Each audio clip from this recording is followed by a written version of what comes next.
Former CIA veteran and Russia expert John Sipher, in this excellent interview, exposes Russia's intelligence operations, disinformation tactics, and global espionage threats.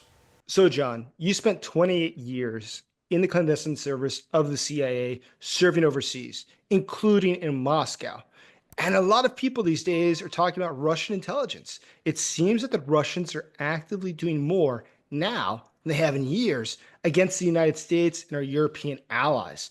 What do you think? Is that accurate?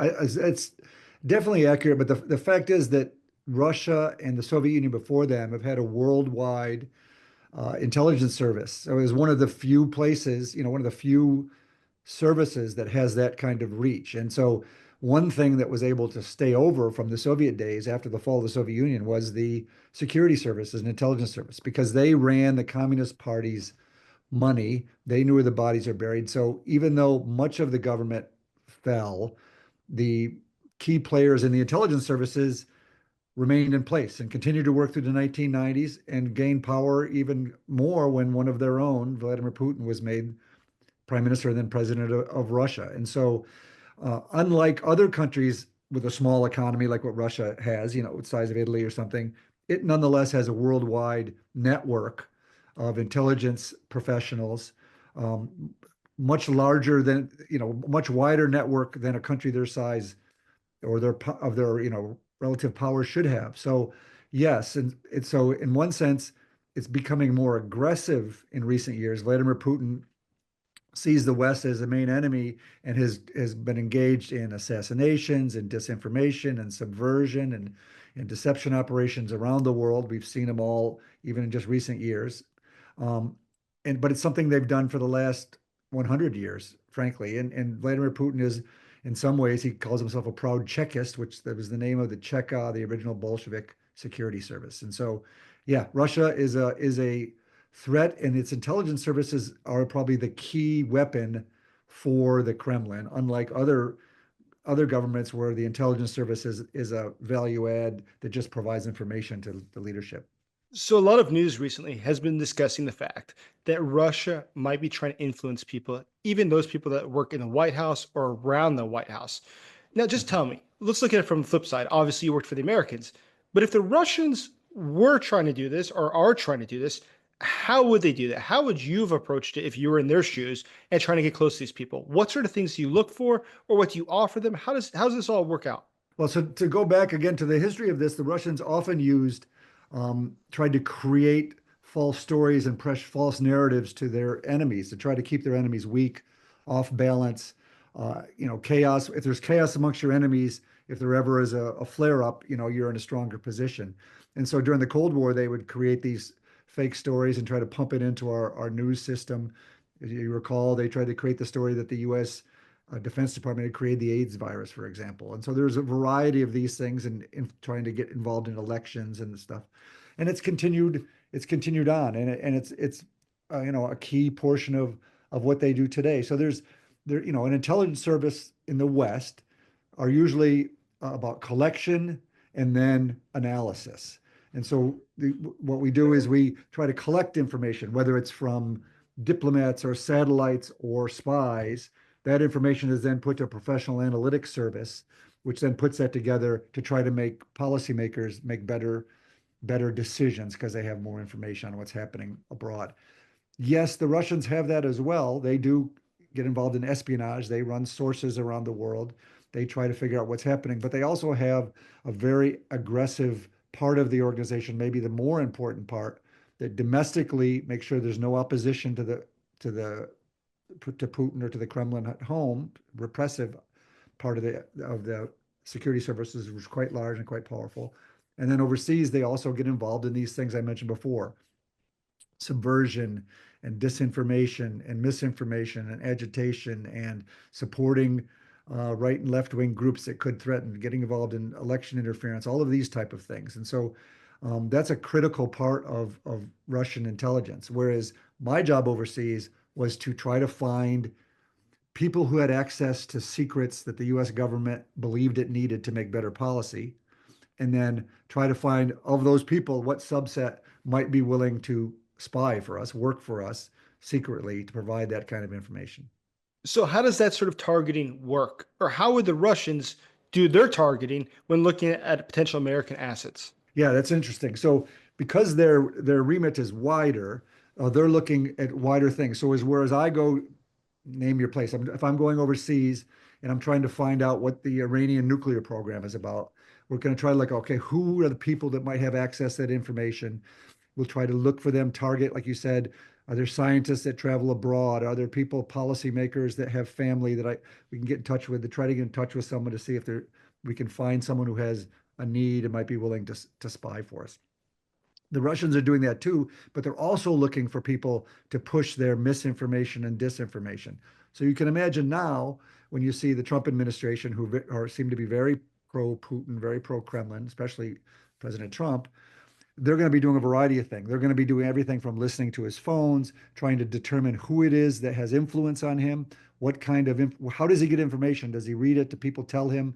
Is it informal contacts? Is it formal contacts? And then they're going to try to influence that network. They're going to use false information. Say that he gets his information from Tucker Carlson. They're going to try to like pump information into Tucker Carlson, befriend him, provide him with things. Either knowingly he then is helping the Russians to try to Mr. Trump, or they're trying to like create an ecosystem around him where he thinks he's getting good information that he then can pass on to President Trump. So they're looking to try to do that type of information. And as well, they're looking for people around the levers of power in the United States and in the West for that occasional source, that spy who might work for them secretly. But they're not just interested in the secret spy like we're interested in. They're interested in that wider information ecosystem. We saw it in the lead up to the 2016 election and since, where they've used social media as a way to pump information and bad information and malign information into our system, either by taking existing information by bad actors in our own system and amplifying it, or creating their own and pushing it in. That's fascinating. Absolutely the case, though. Recently, there's been news that in Romania, for instance, the Russians were able to manipulate the election outcomes there using social medias, namely TikTok. But let me ask you a different thing. Since you've touched on the point of disinformation and those who receive it and believe it, a lot of people are criticizing the fact that Tulsi Gabbard, who is now going to head up the DNI, is somebody who is known to also read Russia Today. What do you make of that? I find that quite surprising. Usually in the national security space, the people who come into that space are people with long experience, either working overseas in academia. They're given background checks. There's a general consensus on the things that are important in the world, whether it be China, Russia, counterterrorism, counterproliferation. She's very unusual in our system because she started as a Hawaiian-based Democrat and then eventually became a right-wing Republican. And her views, she's from a sort of Hare Krishna sect that her family's from in Hawaii. And so it's not clear where her sources of information or the way she gets information came from, but there's a number of things that are sort of unusual in the U.S. national security space. Her interests, her very, very strong anti-Islamic views, I think, come from her religious views. Her very strong support for people like the Syrian dictator Assad, which was something that's very unusual. I mean, he was a brutal, awful, bloody dictator, but she seemed to be very interested in him. Maybe her strong anti-Islamic views, made her more interested in people like Vladimir Putin or Assad. But that's very unusual. The fact that you're willing to read the Russia Today and it's not just that you reading that so you have an understanding of what information Russia is putting out is one thing, but she would then repeat those things and push them. Support for Edward Snowden, who was a person who was working for the National Security Agency, our listening, part of the intelligence service, who gave away millions of pages of classified documents to the Russians and others who now lives in Russia. The fact that she's supportive of him and she tried to put a law together to give him amnesty to come back to the United States. These type of things are really unusual in our national security space. And so she's in what's called she's now the director of national intelligence. And just for your viewers, a little background, you often hear about the CIA, but the U.S. intelligence community is a much larger thing. It's about 16 different agencies. The CIA is one of the biggest ones, the Central Intelligence Agency. There's also the National Security Agency, which does the satellites and the listening and computer operations and that type of things. There's an overhead imagery part of it. There's intelligence agencies that belong to the various sections of the U.S. military, the Marines, the Army, defense intelligence agencies. That the FBI has a counterintelligence role, these type of things. So there's a community, and the DNI's job is to sort of manage the community, make sure budgets and priorities are set. And the Director of National Intelligence was created in 2004 law after 9/11. That sort of the view was that the CIA, which was sort of nominally in charge of the community, the director of the CIA had too many things to do to actually manage the community, and so they created a larger unit that was meant to manage the budgets and the regulations and the things of the intelligence community. So that's the job she has. She doesn't control people and send them places and run spies or kill terrorists or anything, but her job is to sort of manage the process. So, are you alarmed by the fact that she is now heading up the organization? Or, for instance, let's imagine Kash Patel is now going to head up the FBI, which, of course, is in charge of doing a lot of counterintelligence. What do you make of that?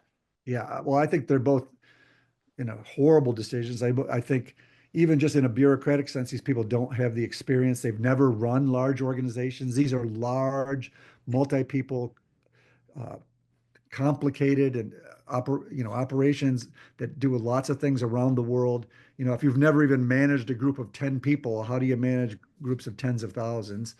They have sort of strange, political views. They seem to be much more partisan than we normally do. When I came into the intelligence community, it was very clear that your job from the day one is nonpartisan. Your job is about the mission of providing intelligence, foreign intelligence, to policymakers, whether they be Republican or Democrat. You're focused overseas. You're focused on national security issues. It's not a partisan. It doesn't matter who the president is. But what's happened, obviously, under President Trump is he's trying to create very loyal people. And one way of creating loyal people is putting incompetent people in so that they rely on you for everything they do. And so we've seen that in the Defense Department, National Intelligence, and the FBI. And so the FBI does play a role in the intelligence community. So the FBI is this nation's federal law enforcement organization, right? So they arrest bank robbers, they arrest, they try to investigate and arrest potential officials who might be corrupt. They try to stop terrorism operations in the United States.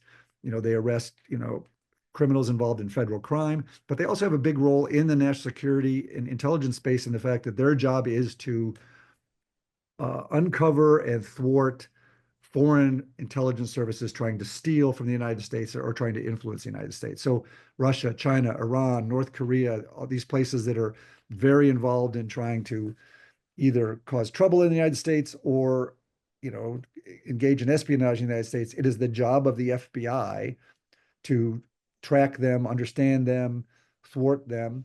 And their also job is to investigate in the case where Americans might be spying for these organizations. So if there are people spying for the Chinese or for the Iranians or the Russians or something, it's the job of the FBI to uncover that, investigate that, take those people to trial and arrest them. So that's a very important function of U.S. national security. And Kash Patel's efforts just in the last few days to fire FBI people and to, comments about, the professionalism of the FBI are very damaging to that part of their remit. So, John, you served in Moscow. And as you were working there for the CIA, you had to come encounter with Russians who had decided to work for the Americans against Russia. And recently I saw that the CIA released a new ad in Russian language. Does that indicate that perhaps there's more and more Russians coming over to the Americans? And what was it that motivated most of the Russians with whom you came into contact to betray their country? Right. So people betray their country, if you will. And oftentimes we would say it's not betraying your country so much. The people that we found were our best sources of information were people who thought that their government was betraying their country. They thought that their leaders were corrupt. Their leaders were hurting the long-term, economic or democratic process of their own country. And they felt that working with the Americans or working with the West was a way to help their country in the long run, for the most part. Some people would work for money or to help health for their children or to get defect and get their children to go to university in the United States. There's as many motivations as there are people. One of the biggest things that people work for oftentimes is ego, that they don't believe that they're being listened to by their own people, and they believe that, if the United States government is willing to listen to their views about what's happening there, that's appealing to them, and they want to work for us. But so in this one sense, Russians aren't different from anybody else. But the one thing that tends to work with Russia is Russia has been for decades, if not centuries, a repressive imperialist country, and there's a lot of corruption. We see under President Putin in Russia now. He may be the world's richest man. Anybody who wants money and riches in Russia has to work on behalf of Putin and do his bidding. He makes sure even the slightest bit of political opposition is squashed, jailed, or even killed. And so you can imagine there's people in Russian society who believe that he's holding down the health and future of a more democratic and prosperous Russia. He's mortgaging the future of Russia to China, right? So China's now seems to be, much more power and control than Russia. They're becoming more economically weak. So my experience with Russians that work for us, oftentimes there are a couple things that were a little different. One was different is the eventual hatred of the security services, of the KGB. There was a view, oftentimes Russians, the workforce were often the best and brightest. Like in a lot of places, you'd think, okay, let's look for a Russian overseas we're meeting who's a womanizer, a drunk, or a problem person that doesn't fit into his system. That might be the person who spies for us. But our experience was just the opposite. It was someone who was incredibly well educated, very smart, making their way up the system, were trying to do the right things. And at some point, as they moved through the bureaucracy, something broke inside. They realized the system itself is rotten. The system itself is corrupt. And no matter how personally put together and serious they were never going to be able to change the system from the inside. And so they had to do something drastic. And one of the drastic things they chose to do was help the CIA, help the United States to get information on their system. And oftentimes what they would tell us, people who work for us, and then often defectors that came to the United States, was Russia will never be a serious or real country or a prosperous country until it destroys that security service. The security service runs everything there. It keeps repression on the people. It jails the people. It makes sure there's no opposition to the president. It does these things we talked about overseas. And so the people who tend to spy, and from my experience for the United States, are very, very driven, serious people who think that their country, their government is going in the wrong direction for the health of their country. And so you ask, do you think more are coming now? Now, I've been retired for a while. I can't answer with a surety, but I'll tell you, I do think, what Vladimir Putin has done in Ukraine and what he continues to do on the corruption front are the kinds of things that will get well-meaning Russians to want to spy. I mean, he's ruined their economy for decades to come. He's turned it into a war economy. He's sent literally hundreds of thousands of Russian boys off to die in Ukraine. He went into Ukraine on a folly thinking he would take it over, and it's been a complete failure. I mean, they really have not gained much territory other than they got in the first few days of that invasion. Like I said, they've become sort of a vassal to China in the process. And so, if you're a Russian who hoped for the best for your country, you're saying this man has destroyed our country. He's been strategic disaster. And that maybe the only way I think I can do this is help the CIA, help the United States, and maybe move to the West, because there's not hope, then move to the West with support. And after I've worked for them for a number of years, because there's no hope for my country under Vladimir Putin. So Vladimir Putin is somebody who you've obviously studied very well. And I'd be curious, how do you think he perceives all that's going on right now? Do you think that he believes that Russia is winning? And do you think that he looks at the situation in Washington, D.C. as being favorable to his and Russia's own interest? I think as a dictator, you have to spin a narrative that you're winning because you can't afford the other narrative. Look, in a democratic system where there's voters that make a decision, you have some sort of legitimacy. If you're a dictator, you've been in power for over 20 years, you don't have that feedback from the society, of where you're going or what you need to be doing. And so dictators fear their people.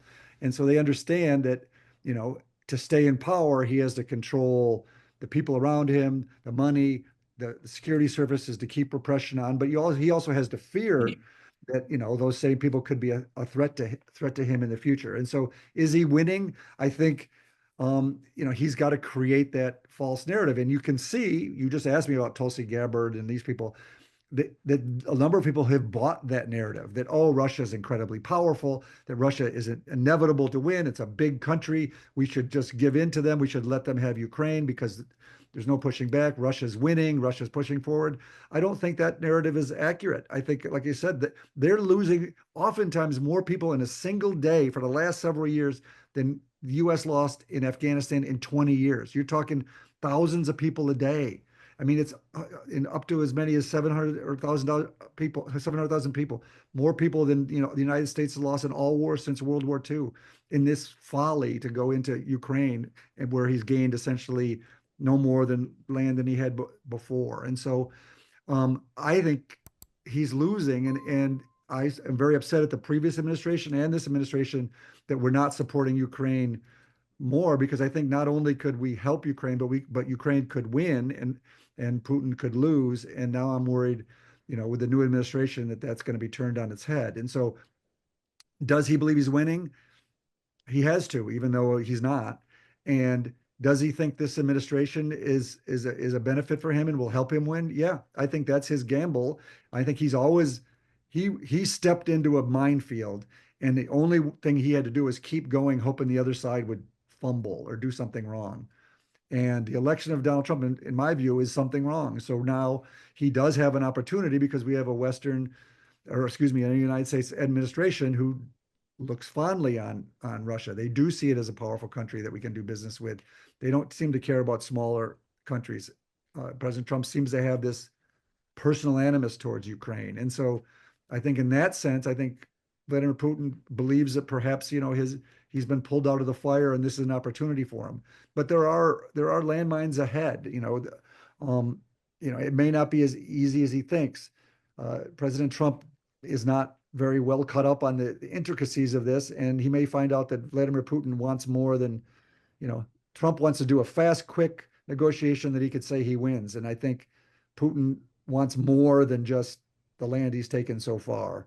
And or he wants to make sure there's no foreign troops in Ukraine, these kind of things. So I think these negotiations will be much harder than Trump would want them to be, and he may find that Trump is more frustrated with him than he is at present. Some people say that Russia today is a mafia state. In fact, many people argue that the intelligence services of Russia are being used to help the global Russian mafia to make money. They make cover for them, they give them intelligence, they give them tools so they can do their jobs. But complicit in this is the leadership of the Russian Federation itself, which also benefits economically from these ties. Do you think that's true? How would you analyze it?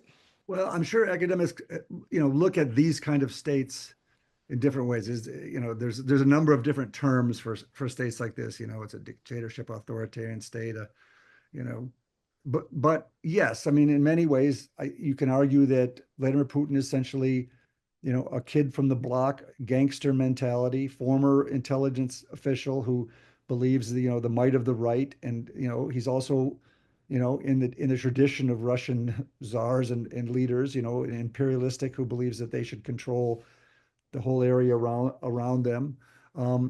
And yeah, he's created a system by which, he's personally enriched himself and those around him.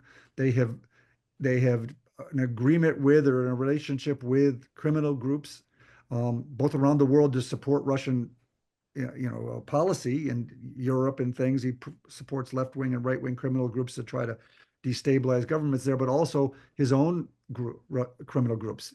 He allows, Russian cyber criminals, for example, to operate and steal money abroad, as long as they're also helping the Kremlin. He engages in, working with criminal groups around the world in drug trade that provides money and support.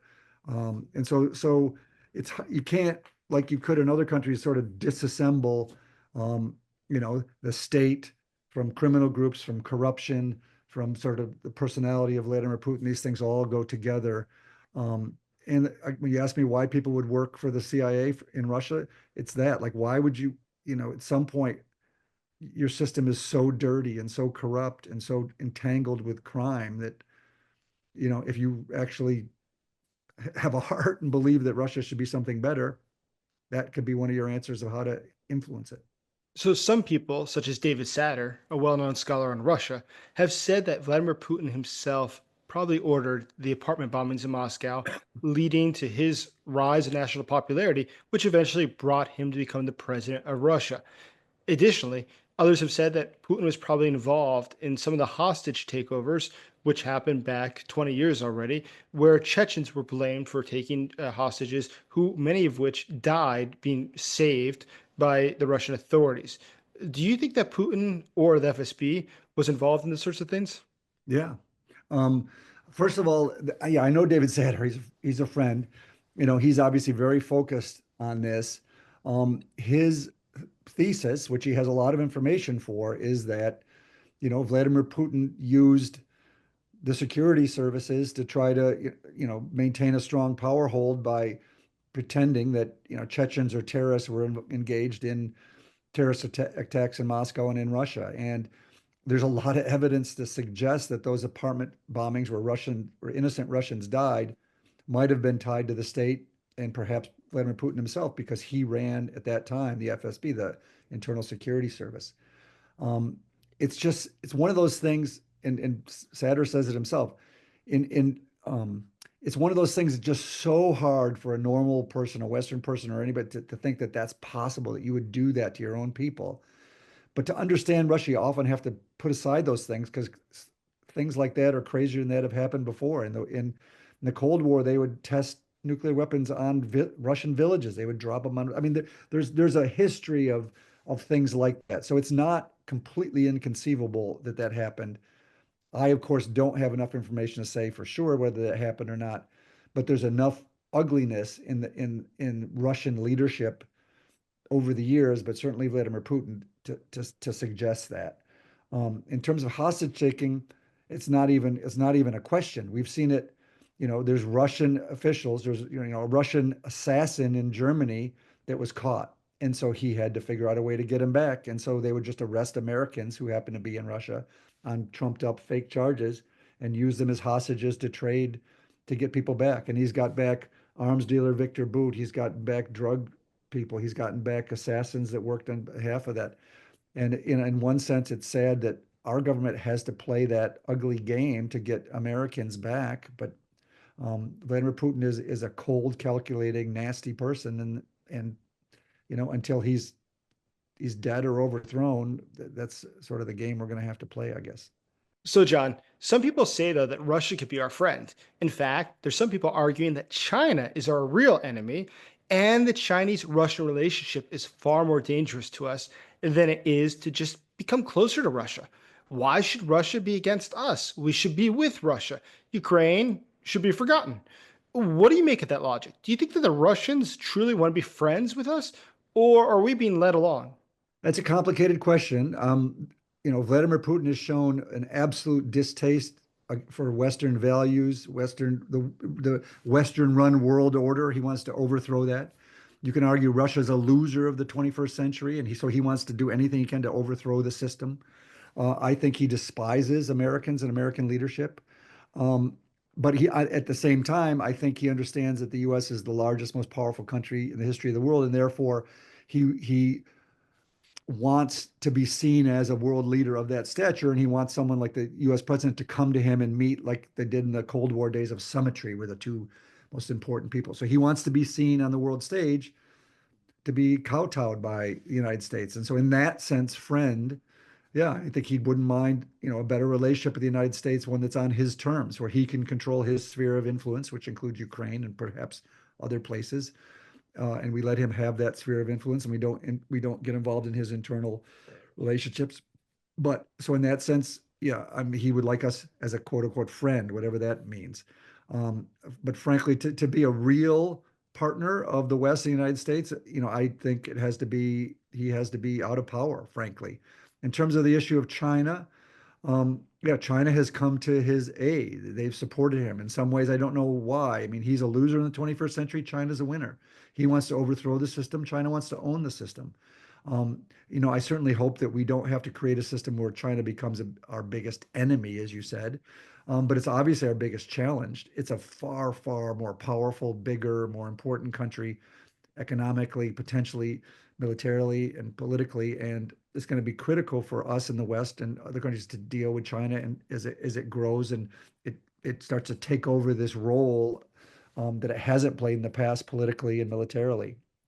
Um, so yeah, the relationship between China and Russia is not something that I think is good, or we in the West think it's good. But this is not a Kissinger Nixon type of thing where, we need to cleverly pull them aside, and by working with Russia, that's going to change the system. I mean, I think the Chinese are bigger than that and know that Russia's actually, at the end of the day, after this war ends, you're going to realize it's a completely weakened. It's got very little of a serious army left. It's economically downtrodden. It's going to take decades to get itself back. And so it isn't like the Cold War where, there's the big Russia, big America, and big China, and splitting them is a great diplomatic feat.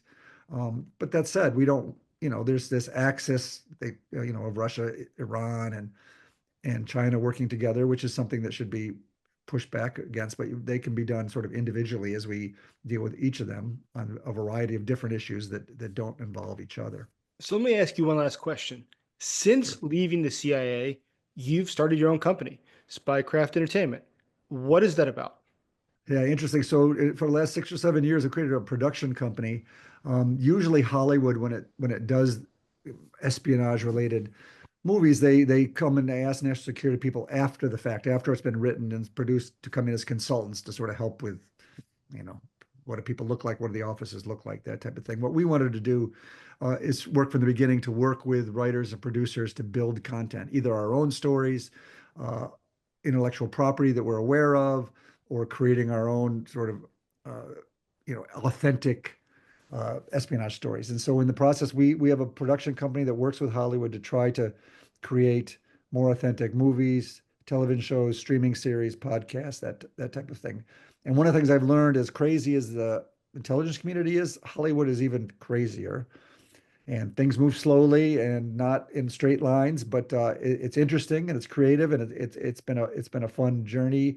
And hopefully, I'll be able to, next time we talk, I can tell you a few movies that are either close to being produced or on the screen. John, I look forward to that. It's great chatting with you today. All right, my pleasure. Thank you.